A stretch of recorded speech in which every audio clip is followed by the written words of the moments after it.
The recent Five Nights at Freddy's film is not only based on the video game franchise of the same name, one that has become one of the most famous, if not the most popular horror game franchise, but is a film 8 years in the making since being first announced in 2015. So this film has 8 years worth of material to work from. Well, it's more like 9 years actually, it was actually made in 2014. So it's no surprise that it will of course include some references from the video games that fans can notice or essentially put there for fan service purposes from the most hardcore fans to spawn and get excited for, as with all Easter eggs in these blockbuster movies based on video games and comics. And as a big fan of this video game franchise myself, well, I shouldn't say big fan to clarify, more like a general casual fan, which I revealed in my last video, I only played the demo versions of the first 4 games, and basically only know shit from only those 4 games. But also, as you know, as someone who has pretty much mostly only seen all the big YouTubers play these games, I personally feel I have at least got a basic grasp of how the games work and the general knowledge and backbone of and fundamentals of the lore behind them, enough for me to have at least some confidence in talking about them. So in this video, I'll be breaking down the Easter eggs, references, some things you may have missed, and light comparisons between the film and the games. Or if you're new here to the Five Nights at Freddy's franchise, then take this as a sorta history lesson from me, teaching you about the general backstory from the main games. Also, don't forget to share, like, comment, and subscribe. And also, this goes without saying, but this video will contain major spoilers for not only the movie, but for the games as well. So if you plan on watching the movie but haven't watched it yet, or haven't played the games, or just don't want to know shit from either the movie or games, then click away from this video right now, and then come back later. Or I'll give you a few seconds to do so.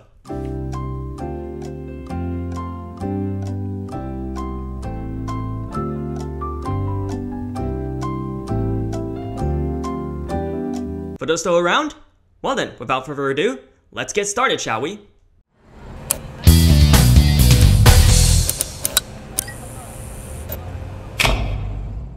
So let's start from the very beginning.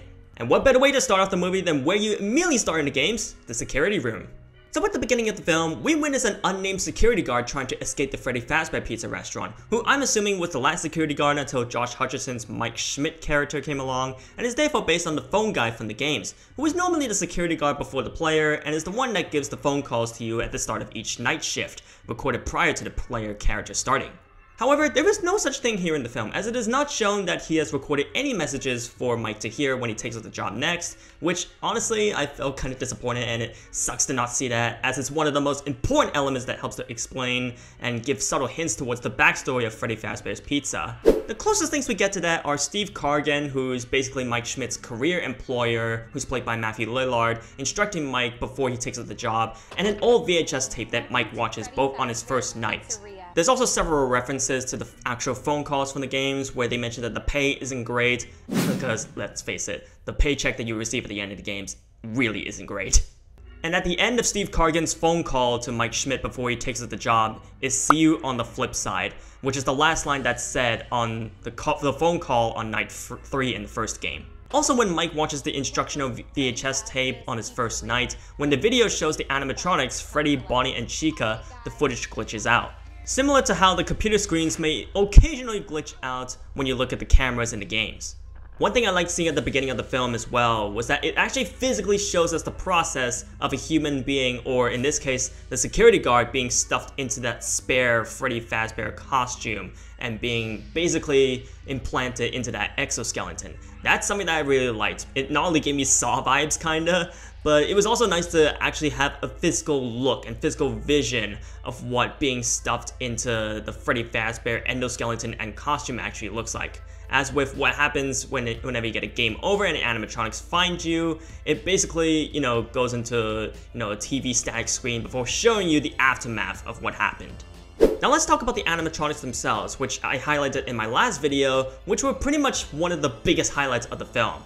But one thing I forgot to add in my Five Nights at Freddy's review when talking about how amazing, brilliant, and game accurate the Freddy Fazbear mascot animatronics are, like Freddy, Bonnie, Chica, Foxy, even the cupcake look on screen, was that probably the biggest reason why they look so good is because they were practically designed and puppeteered by, believe it or not, the one and only Jim Henson's Creature Shop, which, as you may know, is the one behind the Muppets and Sesame Street. So yeah, it's no wonder they look so legit, like legit animatronics that could exist in real life.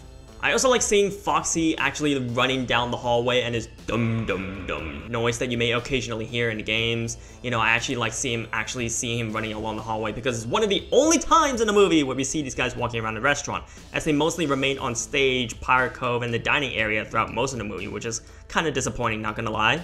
And the next time we actually see them wandering around the place is during the daytime, which in my opinion doesn't really help, as it just takes away the horror elements from the games and in the movie. The nighttime atmosphere is supposed to make it even scarier. But actually, other than Freddy, Chica, Bonnie, Foxy, and the Cupcake, there are actually a few more animatronics that we see that are not from the first Five Nights at Freddy's game, but are from other games as well. For example, Balloon Boy, who we don't see until the Five Nights at Freddy's 2 game. And he makes regular appearances here and there in the movie, trying to jump scare the characters and the audience. That is another animatronic that we see that's hiding in the back rooms of the restaurant. Now at first I thought this was the character Circus Baby, which first appeared in Five Nights at Freddy's sister location, but after finally finding low-res photos of the actual thing on the internet, I realized that was probably not what I initially thought, but a completely different character which I never even heard of, who according to people online is named Ella, who is a character from some of the Five Nights at Freddy's novels actually, not even from the games.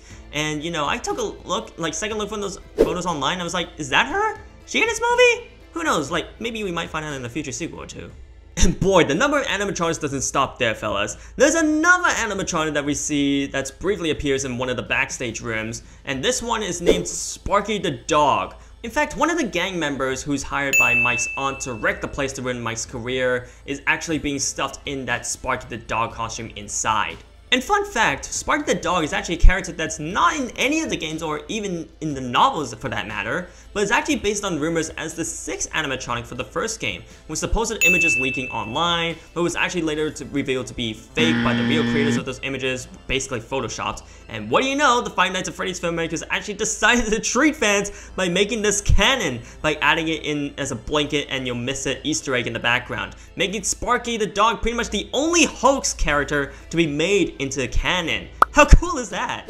Now moving on to the whole setting and set design in this movie, you know, it's pretty much exactly as it is in the games and how we pictured it would look on the screen. You know, from the stage and Pirate Cove near each other, overlooking the dining area, the hallways, and backstage too, a clearer look at the kitchen, literally, which I'll get back to in a sec, and of course, the security room.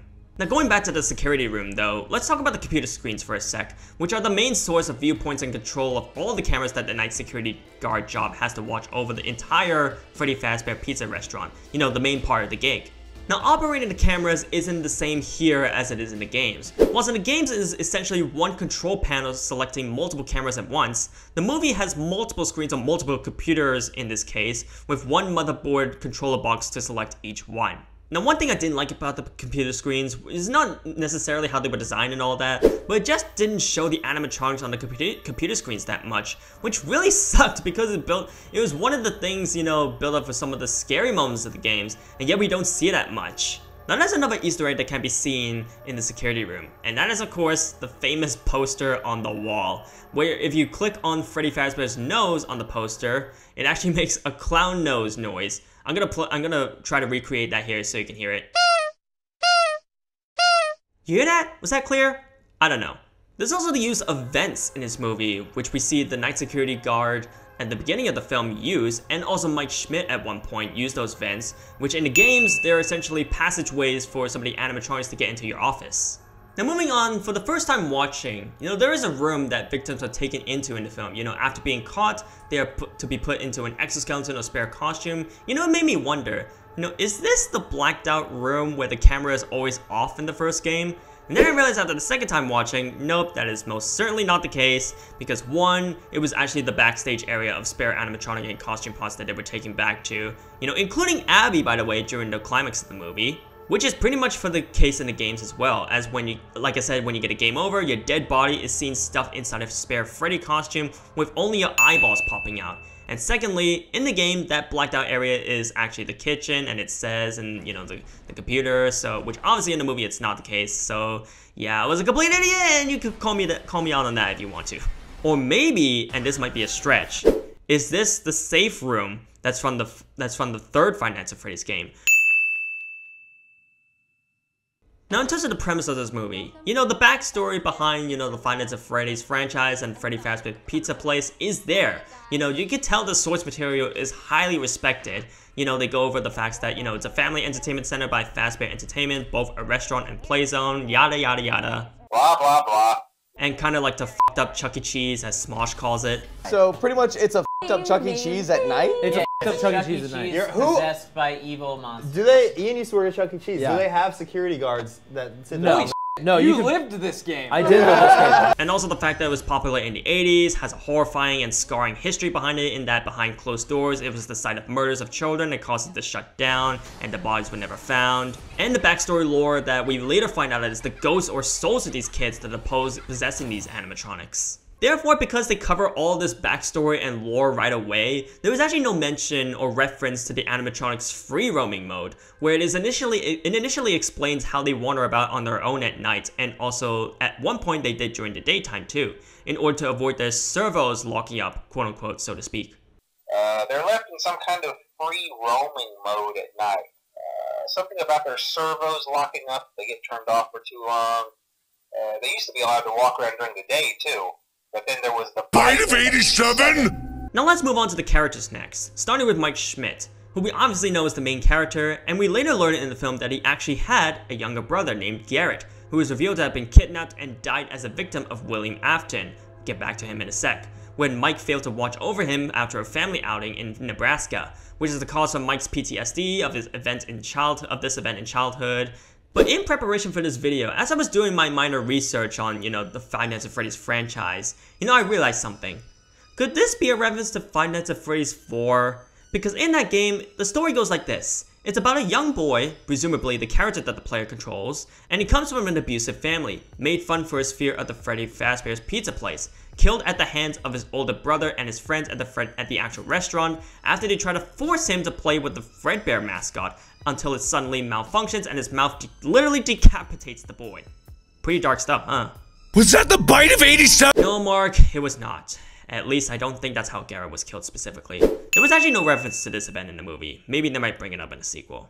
Speaking of kids, the kids in Mike's nightmares or dreams or flashbacks, whatever, their costumes and how they're dressed in the movie is no accident. If you look closely, they're actually dress coded to which animatronics they actually represent, or which of the kids the ghosts are possessing.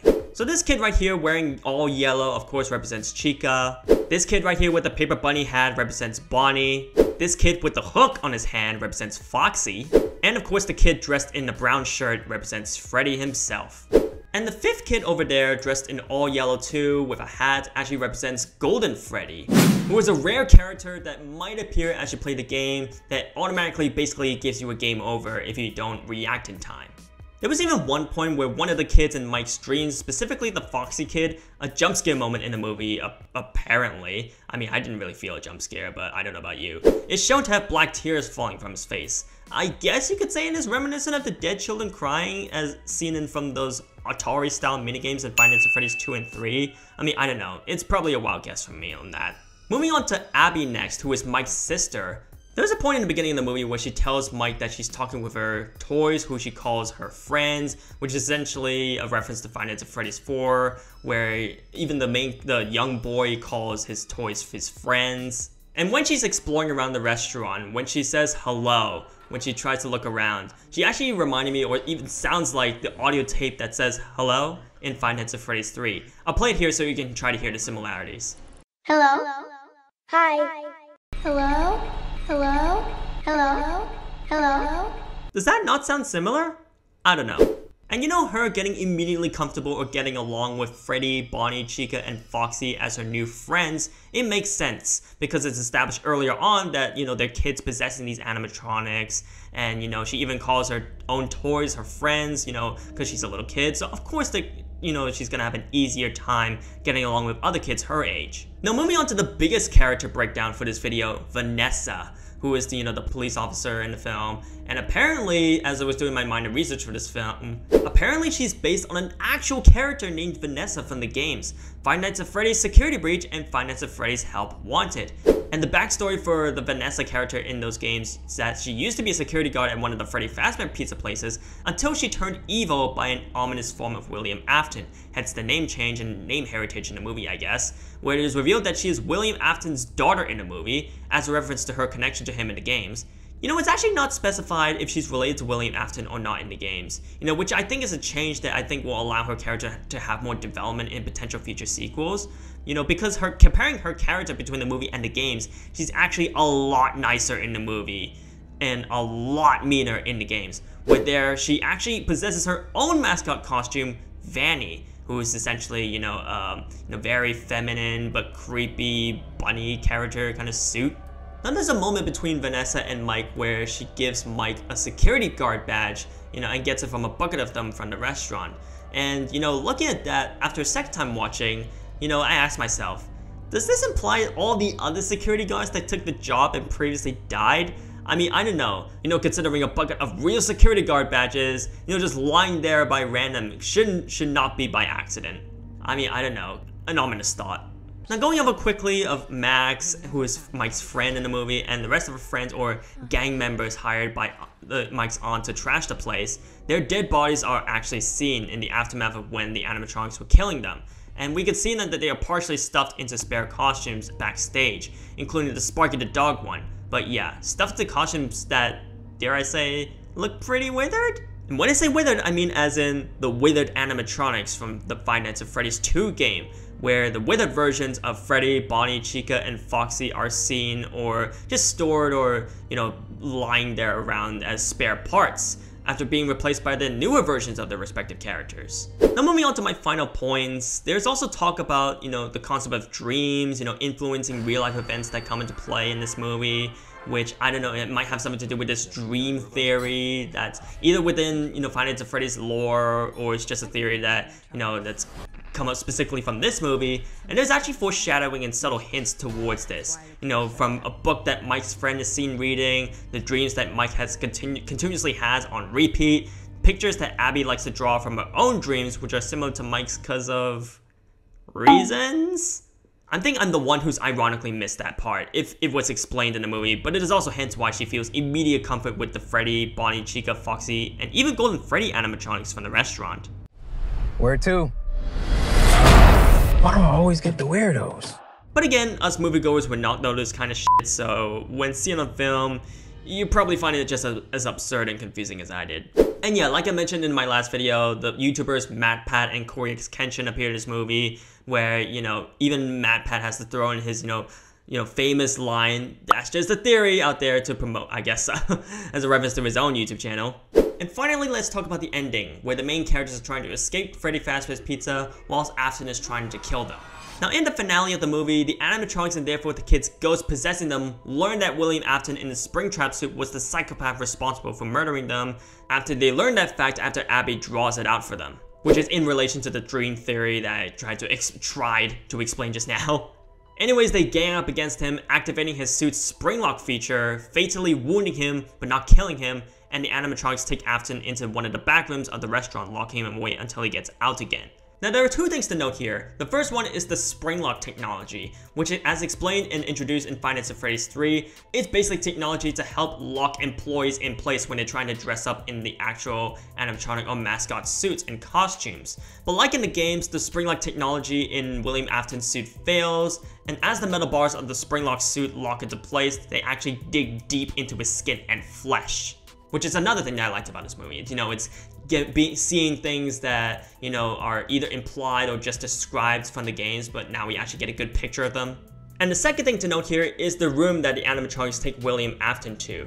In my personal theory, if I had to guess, was that they're taking him back to a safe room, which is a secret room in Five Nights at Freddy's 3, where, you know, only employees have access to it, and not even the animatronics know that it exists, or nor can you see it from the actual cameras that, you know, employees go to dress up in the actual spring lock suits. And the safe room is actually seen in Five Nights at Freddy's 3, in, you know, the mini games and also the finale of the game, where it's in that room where that finale scene from the movie actually takes place in. But yeah, the reveal that Steve Corrigan was William Afton all along wasn't even that surprising. You know, even if you haven't played the games, which it plays out in the movie, it pretty much almost exactly how it is in the games, you could still tell that mainly because Matthew Lillard is known for these horror flicks.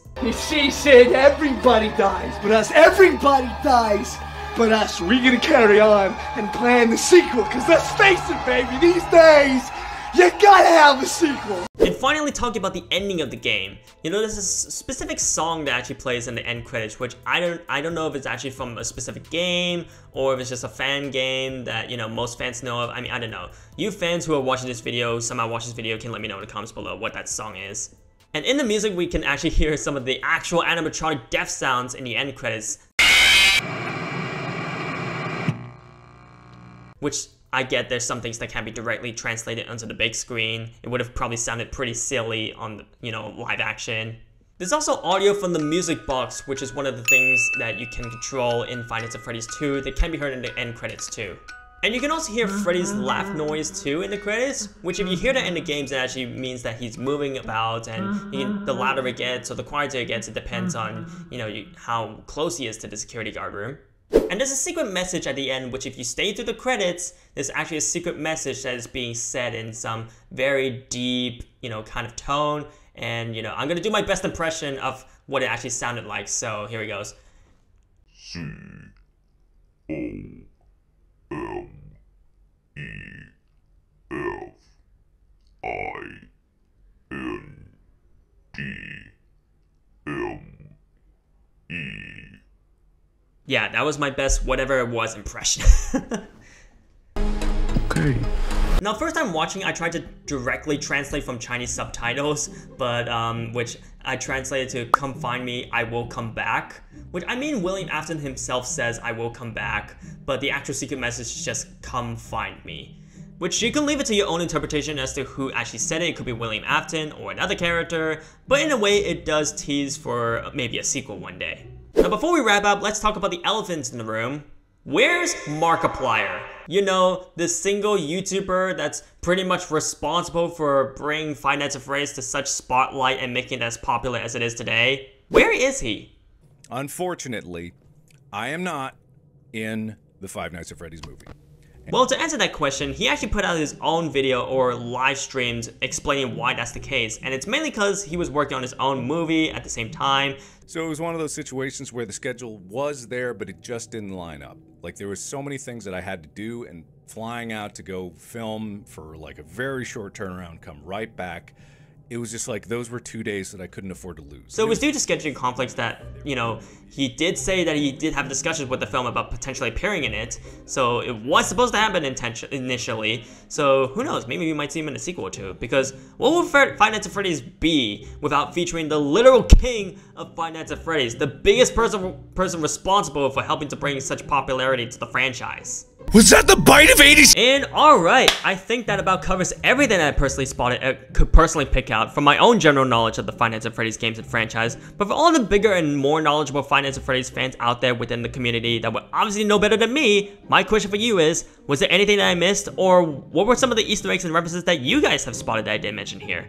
Let me know in the comments below so we can discuss, and please remember to keep conversations in the comments with respect and as a safe environment for all. Also, real quick before I end up this video, I want to take this chance to announce in a more official kind of manner and to divert your attention real quick to my brand new video gaming channel that I just started very recently. I plan to cover Let's Plays, challenges, and even old games and nostalgia with some potential future collabs down the line, maybe, possibly, if we get down to that. My newest and most current LP or Let's Play is on Super Mario Bros. Wonder, which is out now. The first 5 episodes are live right now, so if you want to go check that out, the link is in the description below. I'm planning to have a fun time with this with friends eventually down the line, so you definitely don't want to miss that out.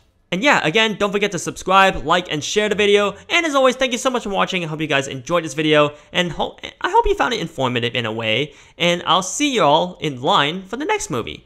Rhinos, roll out. Take care.